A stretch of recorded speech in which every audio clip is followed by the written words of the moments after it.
এর আগে আমি একটা ভিডিও দেখিয়েছিলাম, তো সেই ভিডিওতে পাতাগুলো একদম হলুদ হয়ে গেছিল। তারপরে যে গড়ে দেখে চা পাতি হয়েছে, তো নিচে আমি খুঁড়ে ডিমের খোসা দিয়ে দিয়েছি। তারপর গাছটা একটু সতেজ হয়েছে।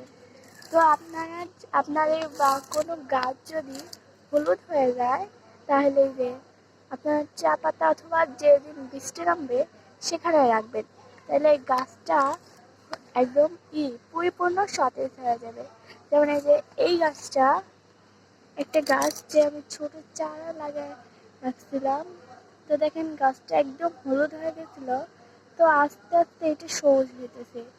তো সাথে এই গাছটার কথা আমি বলতেছি, এই গাছটা পরিপূর্ণ হলুদ থেকে আস্তে আস্তে দেখেন হইতেছে।